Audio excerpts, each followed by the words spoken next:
Hello, and welcome to Wright Virtual Visits for May 2025. Do not adjust your Facebook settings. You are, in fact, seeing two people on screen right now, not just one like we usually have here at the beginning. Of course, I'm Eric Rogers, and I'm the manager of digital engagement and communication for the Frank Lloyd Wright Building Conservancy based in Chicago, Illinois. And I've been working on Wright Virtual Visits since 2020. And for the last couple of years, it's been my pleasure to work with Anna Kaplan, executive director at Graycliff, who has been my co-conspirator and is in fact working with us behind the scenes on Facebook today. But we have a new face joining us on screen here, and we have Elisha Marine. And we first met Elisha last fall when Wright Virtual Visits went to the historic Park Inn Hotel in Mason City, Iowa. And we had such a great time putting together that show that we knew we wanted to work with him again. And we asked, and he is joining our team and will be helping us organize Wright Virtual Visits for the rest of this year and hopefully into the future. So with that, Elisha, I want to turn it over to you for today to introduce yourself, and then you'll be hosting our show. Fabulous. Thank you, Eric. And hello to our viewers from across the world and across the United States. My name is Elisha Marin from Inkfish Design Studio, where we specialize in historic inspired design, including print, branding, and interior work. And it's my pleasure to be a part of the Frank Lloyd Wright Building Conservancy team for the Wright Virtual Visits. I just want to welcome our viewers again. I encourage you to write your location in the chat and share this video if you're inclined. Thanks again to Anna and Eric from the Frank Lloyd Wright Building Conservancy. The Wright Virtual Visits are also sponsored by Allison from ACG Productions, which is a production company dedicated to helping organizations, families, and couples share their stories with heart and creativity. I'd like to encourage you during our visit today, feel free to write any questions you have, comments in the chat. We'd love to read those as we go. And let's jump right in. It's our pleasure to introduce the beautiful SC Johnson Research Tower. Last year, our May episode for Wright Virtual Visits explored the SC Johnson Administration Building, and today we're excited to tour its sibling. So let's welcome Jenna McReynolds and Haley Stein from the SC Johnson team. Hi, everyone. I am so excited to be here and give you a sneak peek of the Frank Lloyd Wright designed research tower on SC Johnson's campus. As you can see behind me, I'm standing outside our research tower, which extends 154 feet tall. It is built on a cantilever principle, which means that the core is narrower than the building. So the core holds up the building, and it is 13 feet wide. That core extends 54 feet into the ground. So at the time that this was built, starting construction in 1947, opening in 1950, it was one of the tallest structures built on that cantilever principle. So super cool. I'd also like to point out the two Native American structures on either side of the tower. So in 1924, Frank Lloyd Wright designed two 24-inch Native American figures to be sculpted as a tribute to the Ho-Chunk tribe of southern Wisconsin. In 1977, H.F. Johnson Jr. made his last commission of a Frank Lloyd Wright design with the order of these early designs. So these are made in granite, and these sculptures took 2 years and 6,000 man-hours to complete. So to our right, Nokomis, the warrior, is shown teaching his young son to take the bow and arrow to the Son of God. He is over 17 feet high. Nakoma on the left is the woman, and she is shown with her bowl and her child as a symbol of domestic virtue, and she stands 12 feet high. Now we're going to show you some original blueprints of Frank Lloyd Wright's design for the building.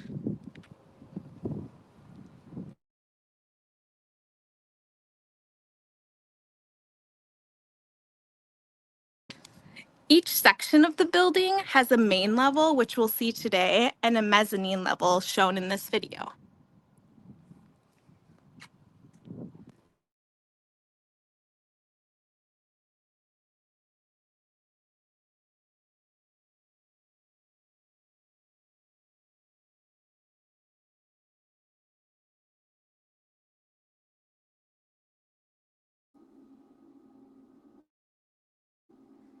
As we head up to the third floor of the research tower, enjoy this clip from the Robert Montgomery Jackson Wax program.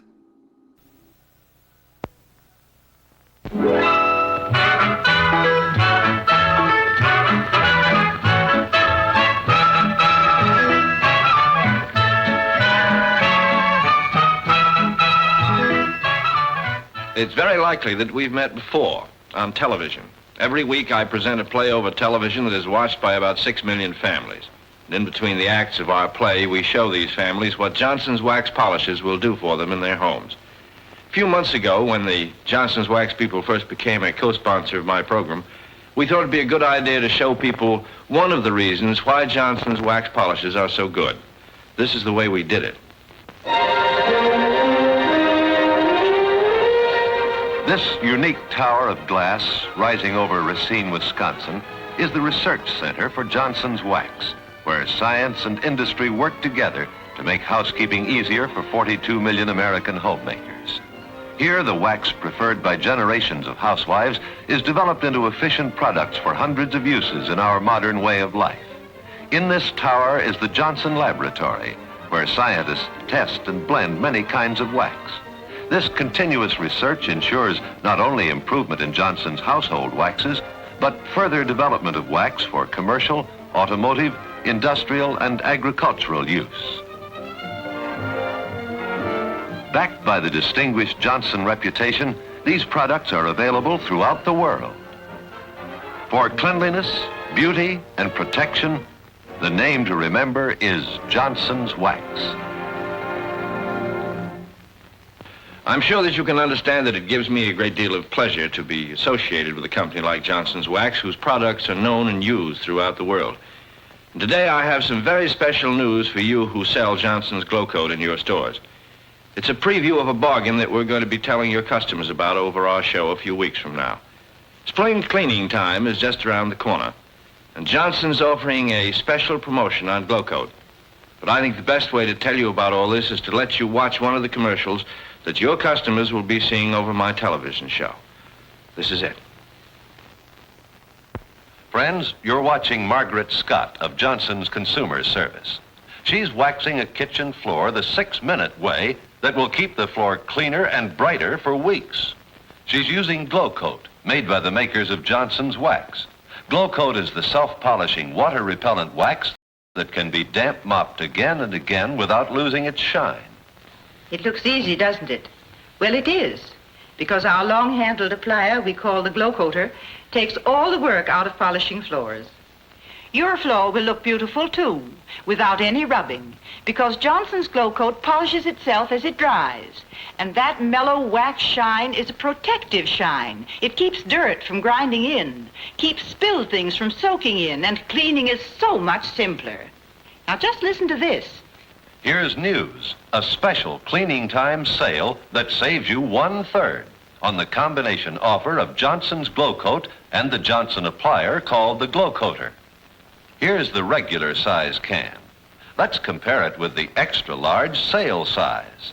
See how much bigger it is? Actually, a 1/3 gallon.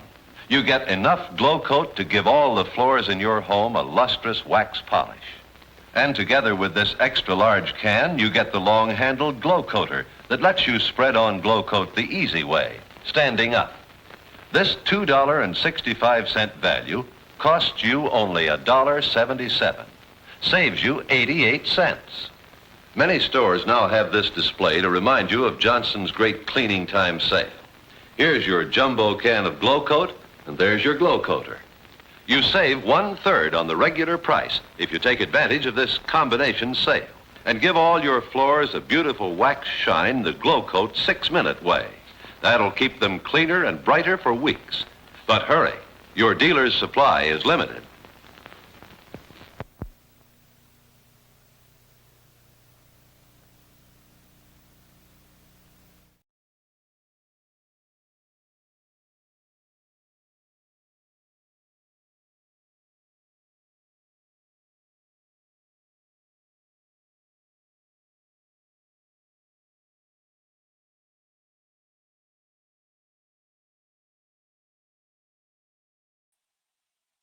Right. We'll drop any comments or questions you have in the chat, and we will make contact again with our partners in Racine.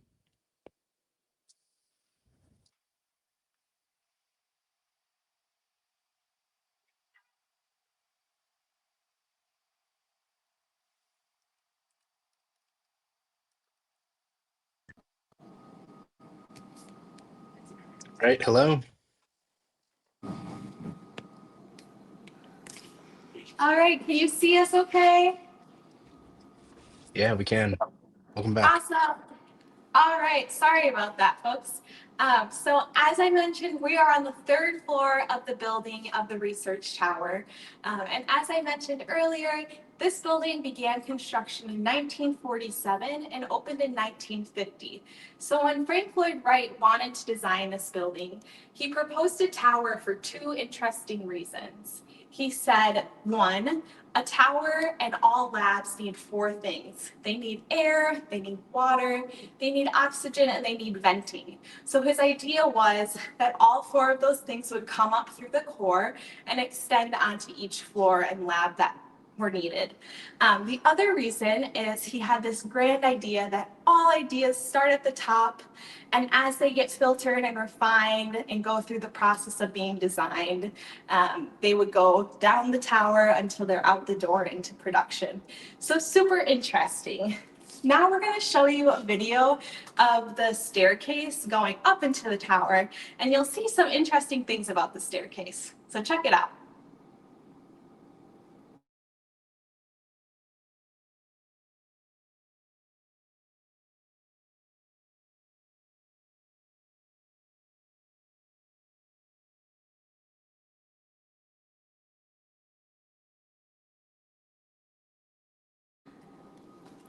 All right, so as you probably noticed in that video, the staircase is super narrow and very tight, and it is the only staircase in the entire building. So shortly after the building opened, the company had kind of a strange problem. They realized that if there was a fire or an explosion, the people in the building would be trapped. So any scientists and in the labs that were using anything flammable or explosive had to be moved out.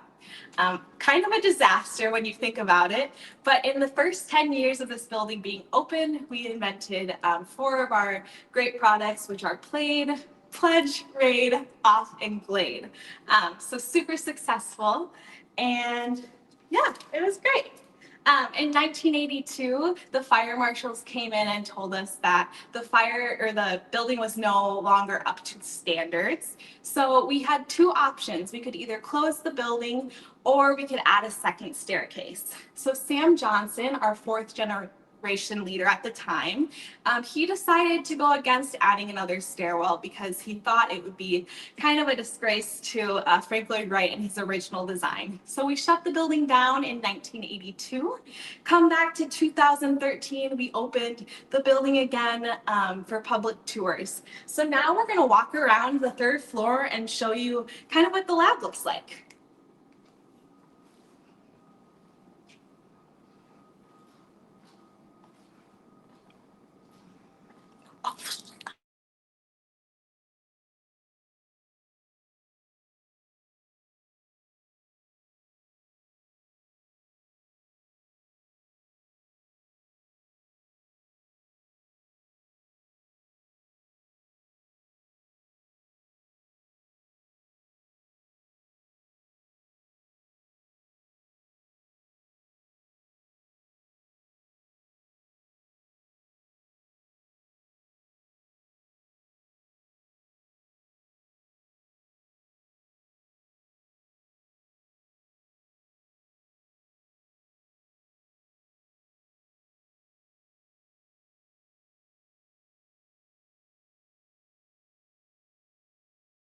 So right here, you can see a diagram of the floors and the 8 floors, each having a mezzanine.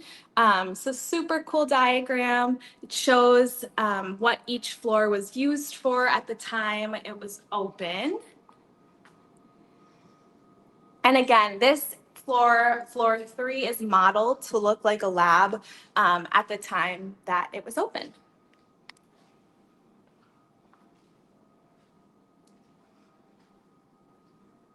You'll also notice that there are no exterior windows, so that contributed to the fire hazard as well if there was any crisis. But the walls are made of Pyrex tubes with silicone caulking invented by Dow Corning to hold it together. So the tubes are held up through an aluminum frame. And Haley will zoom in on those so you can check them out.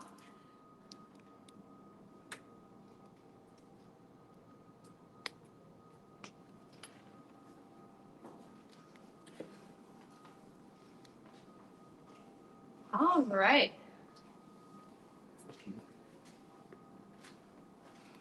We're going to finish our loop and then we'll have some time for questions.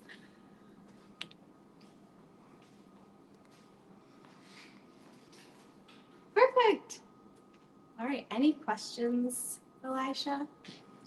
Yeah, our viewers have been commenting on the absolutely beautiful terracotta floor. Yeah. Our viewers would like to know if glow coat was used in the polish.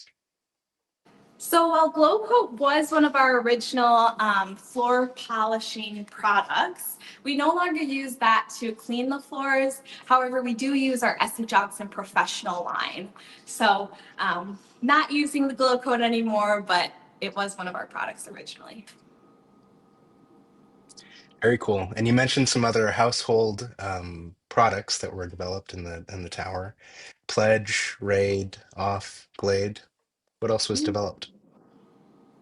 That's a great question. So those four were invented in the first 10 years of the tower being open. I know there was other ideas as well, but I'd have to ask our archivist exactly which products were created here after those. Sure. Is the building used for anything now other than tours? So right now, the building is just used for tours. And again, it's the third floor and the third mezzanine, which we weren't able to see in person today. But if you do take a tour on the weekends or weekdays, we do bring guests up to that floor. And that just covers some more historical facts and has some cool news articles and photos that guests can see. The other thing I'll mention is the second floor of the research tower is the only floor that's connected to another building on campus. So that floor is connected to the administration building, which is the other Frank Lloyd Wright design building on campus. Love it. Very cool. So if visitors would like to see the mezzanine in particular, they come and visit in person? Yes, definitely. And we do have free tours for public, so we'd love to have you and show you our great buildings. We have a question about the glass tubes. If you've had any issues with those, and if so, how many had to be replaced? Yeah, so the glass tubes in this building were used with that rubber silicone caulking that I mentioned. If you're familiar with the administration building, you'll know that originally the glass tubes were sealed with a mastic, which hardens like concrete. So the administration building had some issues with cracking and leaking, but I'm not familiar with any issues in the tower because, again, we used that silicone caulking right from the start. Now, there's a question about the bathrooms. In particular, are there any restrooms for women in the tower? Good question. So we do have bathrooms on each floor. They're very tiny. I would say about the size of a bathroom on an airplane. So as you can imagine, not the most comfortable bathrooms. At the time that this was open, I would say majority of our employees were men. So the bathrooms are labeled for men, but I'm sure they wouldn't say no to a woman going in. Sure. And we've got some comments about that little door behind you. Is that a dumbwaiter system? Can you explain that? Yeah, so this is a dumbwaiter system. So we like to say that employees would send different products or lab equipment up, but they're also known to play some pranks using the dumbwaiter. So if you come on a tour, you can go upstairs to our mezzanine as mentioned, and the dumbwaiter is open and you can see what it looks like inside. I love it. Can't wait. How do we sign up for a tour? So we are currently in peak season, which means we are offering free public tours Wednesdays through Sundays to the public. And to sign up, you can visit our website, scjohnson.com/visit, or shoot us an email at rondell@scj.com. So you mentioned you're in peak season right now. Do you offer tours all year long? So we do offer tours all year round. So right now, as I said, peak season, so we have more tours available due to the nice weather. After Labor Day, we go down to just Saturdays and Sundays, but we do have them all year. So come out and visit. And when one takes a tour, what spaces do they get to see? Yeah, good question. So we offer a few different tour types on campus. Our main tour is called the SCJ tour, and that is an hour and a half. You get to see our research tower and administration building, which are the Frank Lloyd Wright designed buildings. And then you also get to see Fortaleza Hall, which is our building on campus that was designed by Lord Foster, and that opened in 2010. We also have a 2-hour tour, which includes all of those buildings I just mentioned, plus Waxburg Commons, which is an office space and conference center that houses about 700 employees. So really awesome opportunities. It's a great campus, and we'd love to have you. Thank you. We have a question specifically about the number of employees and the occupancy. How many people would be working on any given floor when the building was operational? That is a great question. So about 45 people, 4 to 5, I'm sorry, would work on each floor, each lab floor. Yeah, 4 to 5. 40, I can imagine 45 would be pretty crammed in there. 45 would be very tight, yeah. And as you can probably imagine with the glass tubes, a lot of sunlight comes in, so it gets really hot up here too. Yeah, So well, it's 45 beautiful would be light. It's absolutely beautiful light. It's a very cool effect. We yeah. have a question about the rolling chairs. Did the lab use the same rolling chairs that were used in the administration building? So most of the scientists, I think, were standing. So you can see that the countertops here are more of the waist level. We do have a chair over here, and it's just an average office chair. So the Frank Lloyd Wright famous 3-leg chairs weren't used in the research tower.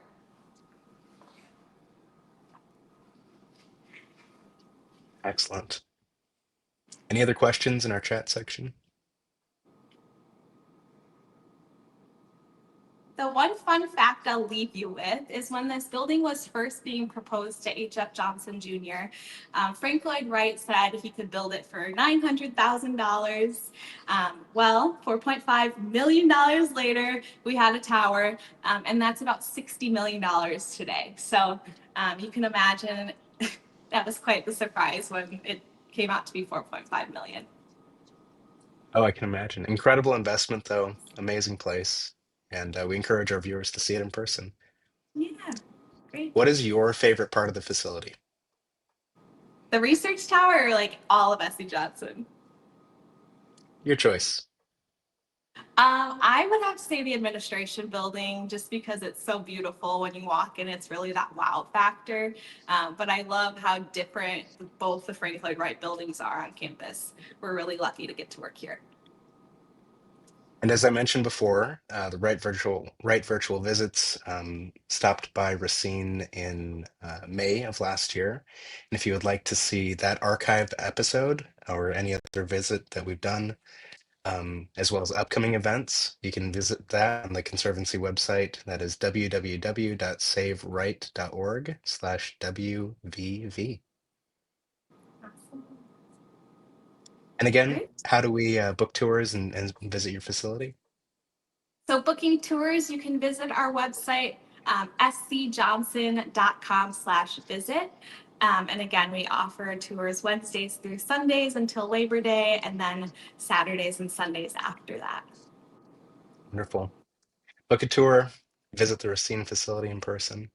Thank you again to our partners at SC Johnson, Allison from ACG Productions, Anna and Eric from the Frank Lloyd Wright Building Conservancy. We'd like to invite you all to our next Wright Virtual Visit, which is the special edition. July 10th will be the World Heritage sites visit.